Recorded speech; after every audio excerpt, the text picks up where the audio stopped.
Hungry? Ever hear that phrase, waste not, want not? Well, if you're hungry, maybe we can help you.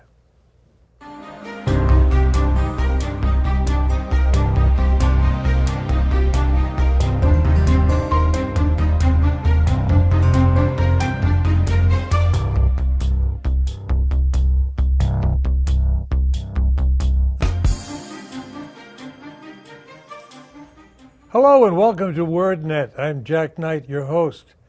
Waste not, want not. Part of that is the name of an organization in Orange County, California, that is dedicated to making sure that people who are hungry get fed. Our principal in that organization is Dr. Eric Handler, who's my guest today. Doc, nice to see you. Nice to see you too. Pleasure. We have lots in common. You're personable, got a good sense of humor, and certainly a great sense of civic or humanitarian purpose. Waste not, it's a food distribution mechanism. What do you call it? So let me give a little background. Sure.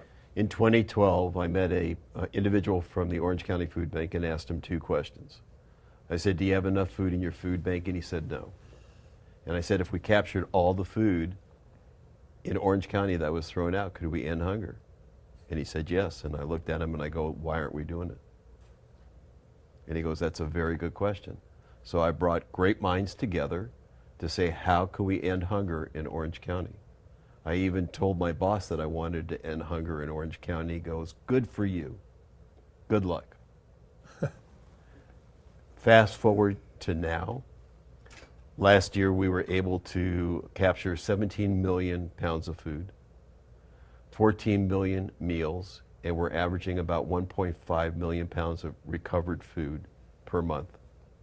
The organization, Waste Not Orange County, or we're now Waste Not Our Community, we are an umbrella organization bringing all the key players together, pooling our resources and figuring out a way to end hunger in Orange County. Who are the key players, corporate-wise or otherwise, that are the suppliers where actually the food comes from? So pantries, restaurants, we are a true public-private partnership. We work with Cisco, we work with trash haulers, the entire gamut. And we work together for a single common goal to end hunger in Orange County, which I'm convinced we're capable of doing. Something just hit me. Hunger in Orange County? Orange County is one of the most affluent counties in the country. How can there be hunger in Orange County? Over 300,000 people in Orange County are food insecure, where they don't know where their next meal is going to come from. And 1 out of 6 children in Orange County don't know where their next meal is going to come from. That is amazing to me. It's deplorable, and it's fixable. When you first started to do this, and I commend you for taking the initiative yourself, and I'm sure there are other people who are doing the same kind of work. There have to be to feed that many people. What was the first step for you? The first step was, so during that period of time, I'm now retired, but I was the public health officer for Orange County. So I brought in the county, I brought in our partners, restaurants, trash haulers, etc.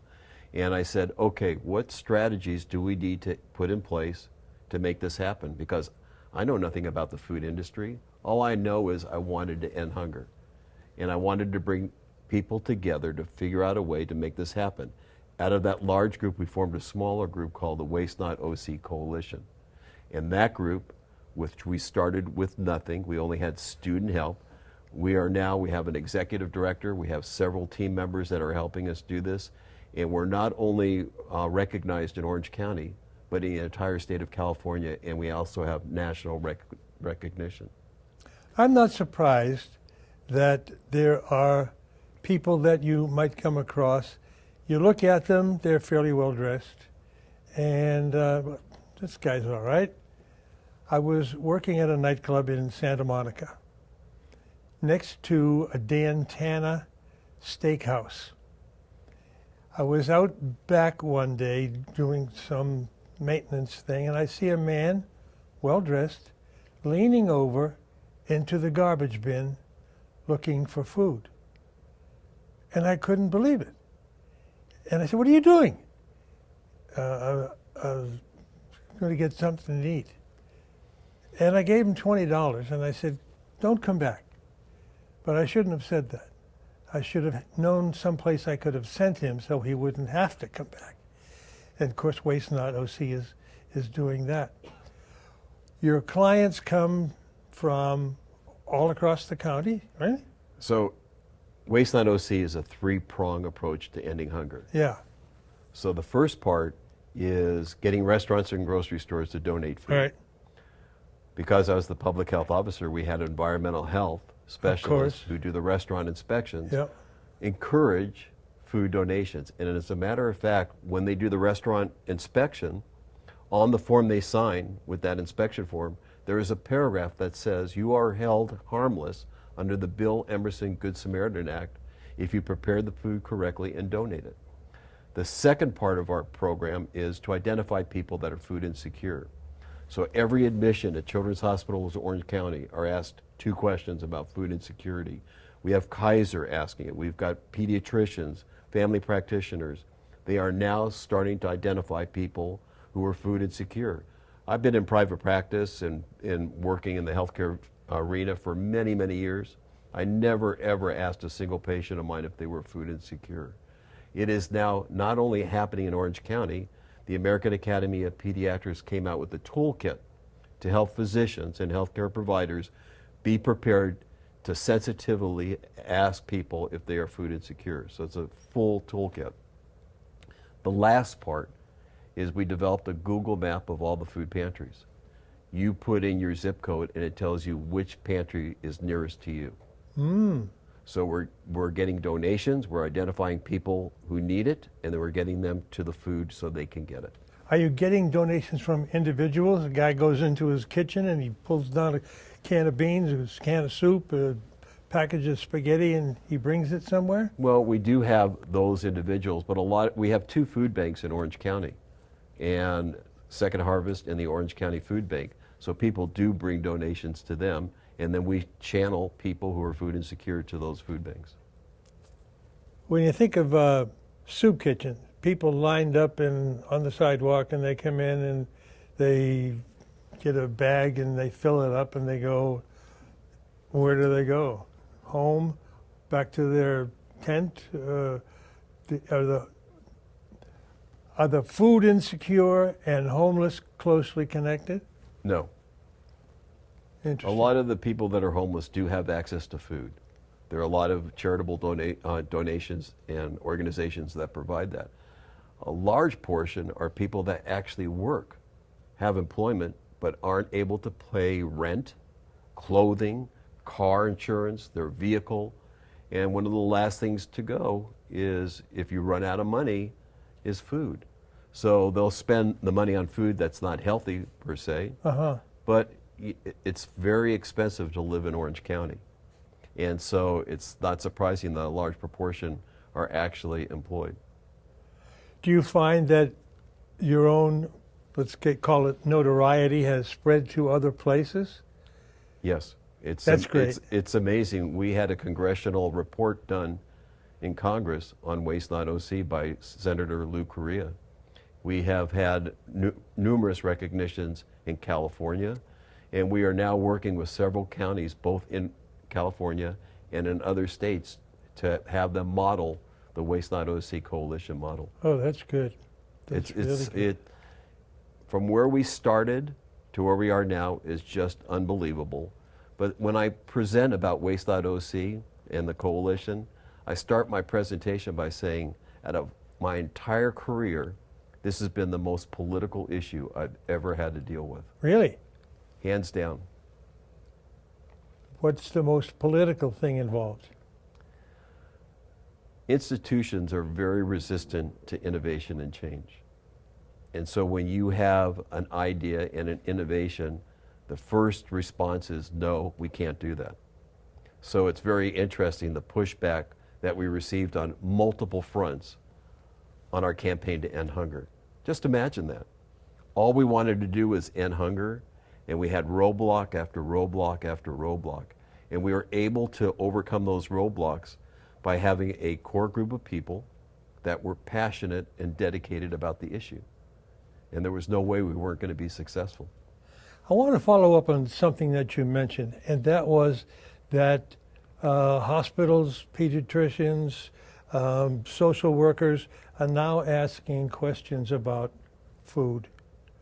And I have noticed, I've had some I just got a brand new knee last month, and I had a couple of occasions to visit the ER. I see in questionnaires questions that I never saw before.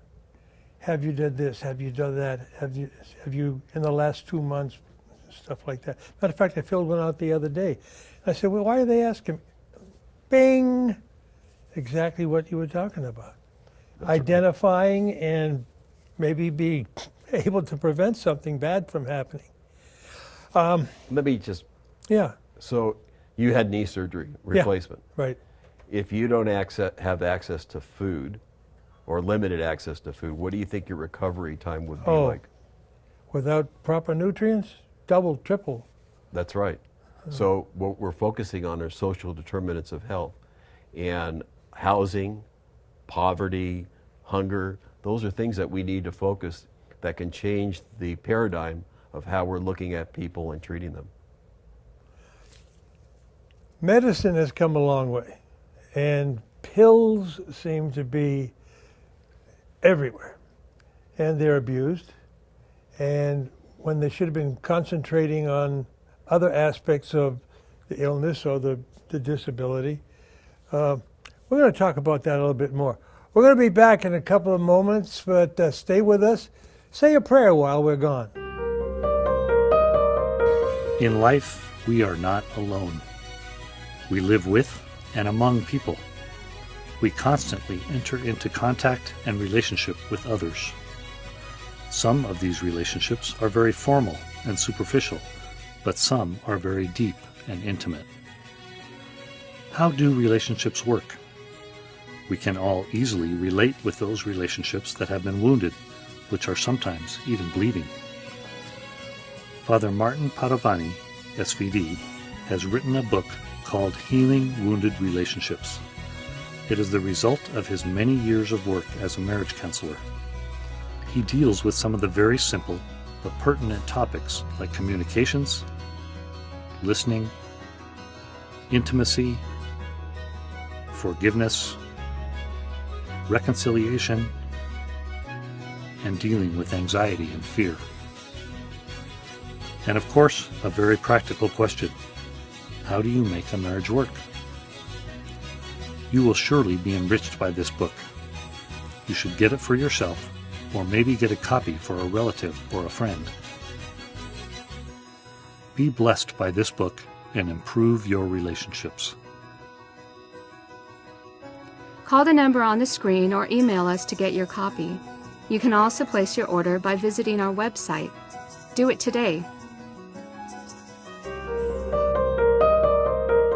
Thanks for staying with us, and I hope if you did say a short prayer while we were gone, that you mentioned my name. We're back with Dr. Eric Handler of Waste Not Orange County, or our community as it is now spread. We're talking about food distribution, and we're talking about some very interesting aspects of that. We mentioned that medical agencies and service agencies are asking questions related to, do you have enough to eat? When they didn't do that anymore. And there are reasons why organizations sometimes push back. They don't want to look bad. The fact that you bring it up means that we should have been doing this and we aren't, etc. But Doc, when you first started doing this, what was the most difficult aspect of it? I think the most difficult aspect was that restaurants have used the excuse of not donating because of liability. And we made sure that they understood the Bill Emerson Good Samaritan Act, which is a federal law that says you're not held liable if the food is properly prepared.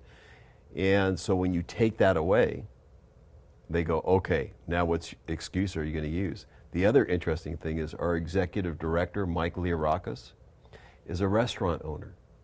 So he knows how to speak the language to get the restaurants to understand the importance of donating food and the fact that they get a tax credit if they do it.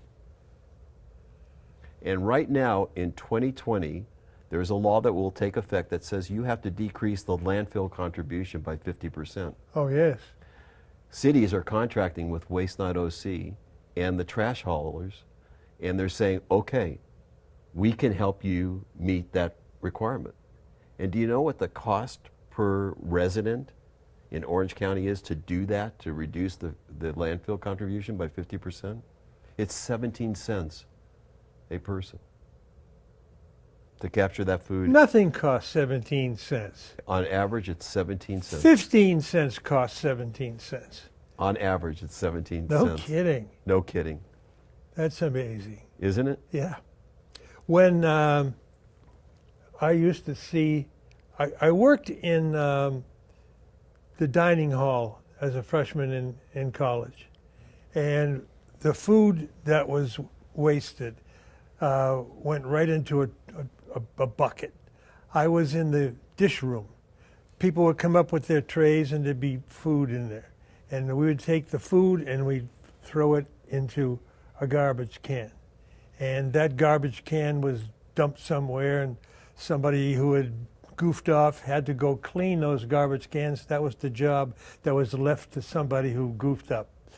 And then I wondered, well, what about the food that's still out in the kitchen? Where's that going?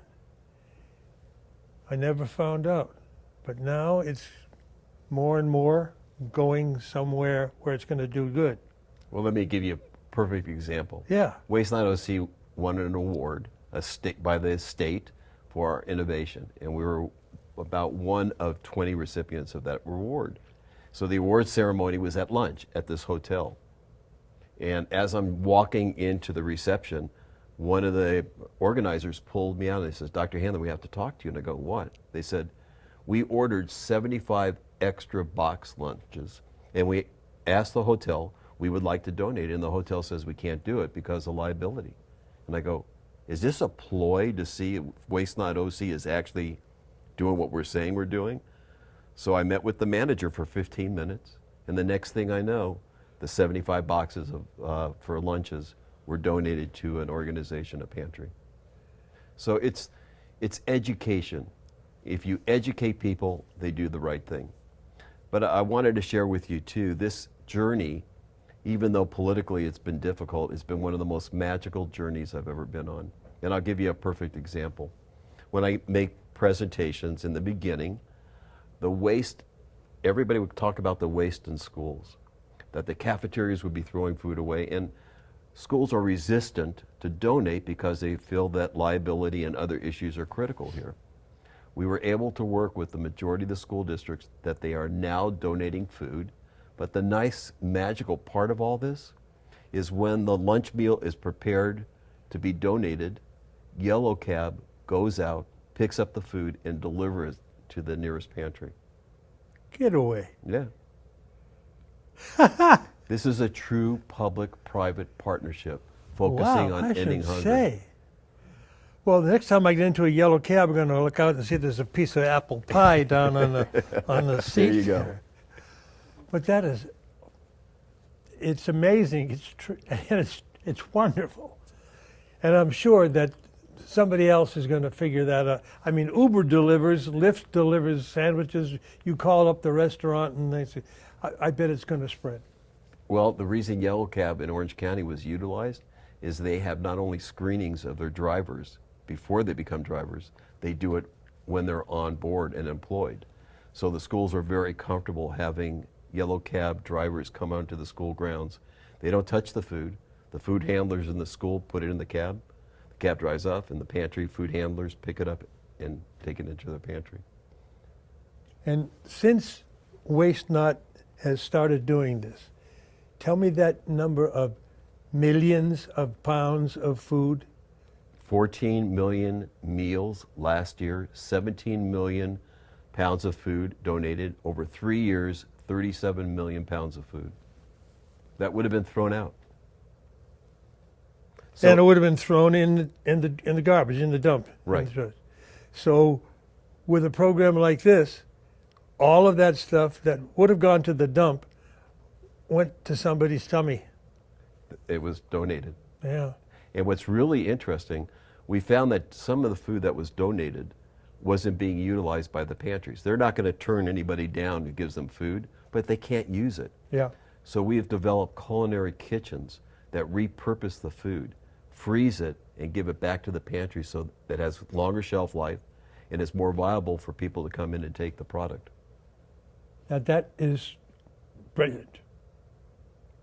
It's a great program.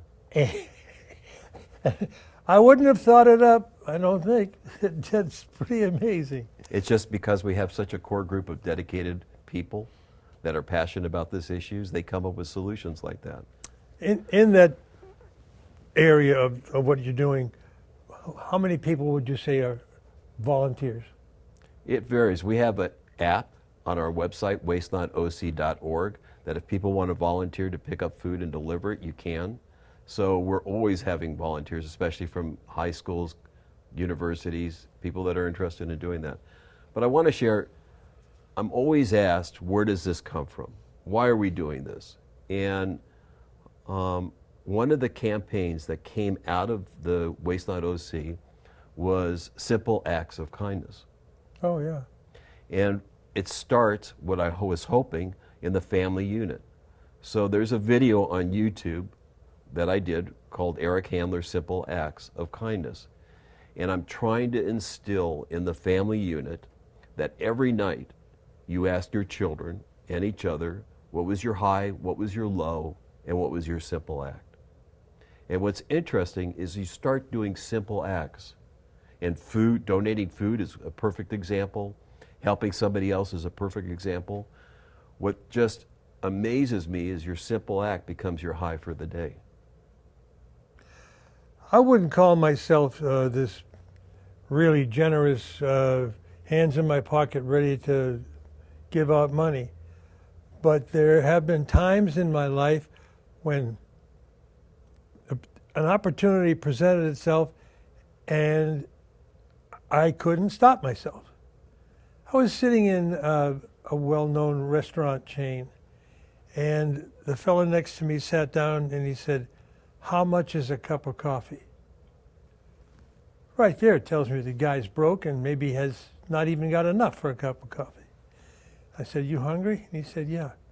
And I just gave him $10 and finished my meal and left. I have no idea what he did with that 10, but I had a feeling that I did something good. No big deal, no skin off my nose. But then it's that stuff stays inside. The good feeling stays. And I've done things like that. Yeah, not all the time. I was in Sacramento, and I meet there every month with all the health officers. And I was hungry, and I went into a store to get trail mix. And it said trail mix, original price, buy one, and the next one, the same item, it's only 5 cents. And I'm sitting there and I'm going, I just wanted trail mix. I don't want 2 bags, I wanted 1 bag. And then I had an epiphany. I bought the 2 bags. I took the second bag to the park where there are a lot of people that are homeless. And there was this lady there, clearly homeless. And I walked up to her and I said, "Would you like a bag of trail mix?" And she took it and she said, "God bless you." It just hit me to the core. Yeah. And what's interesting is every night my wife and I go on walks. And we know that on our walk, we're going to ask, what was your high, what was your low, and what was your simple act? So you better be prepared to come up with a simple act because you don't want to look foolish and not have one. But before we started doing that, you don't have it in the forefront of your mind to do a simple act. But if you're going to recall it every day, you're going to take opportunities to do that. And that's what it's all about. For me, is being open to children. I lived near a park.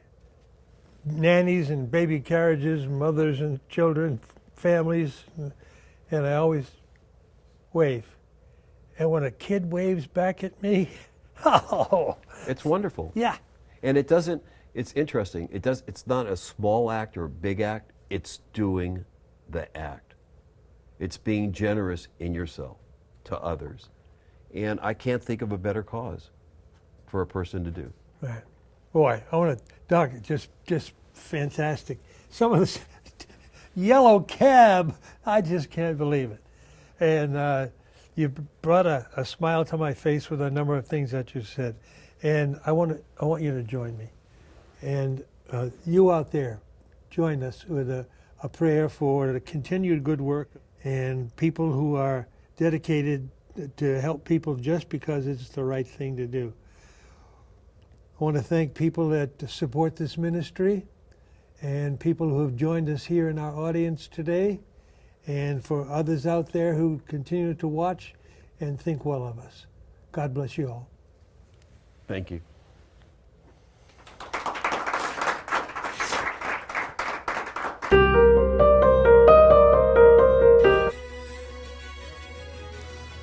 In life, we are not alone. We live with and among people. We constantly enter into contact and relationship with others. Some of these relationships are very formal and superficial, but some are very deep and intimate. How do relationships work? We can all easily relate with those relationships that have been wounded, which are sometimes even bleeding. Father Martin Padovani, SVD, has written a book called Healing Wounded Relationships. It is the result of his many years of work as a marriage counselor. He deals with some of the very simple but pertinent topics like communications, listening, intimacy, forgiveness, reconciliation, and dealing with anxiety and fear. And of course, a very practical question: how do you make a marriage work? You will surely be enriched by this book. You should get it for yourself, or maybe get a copy for a relative or a friend. Be blessed by this book and improve your relationships. Call the number on the screen or email us to get your copy. You can also place your order by visiting our website. Do it today.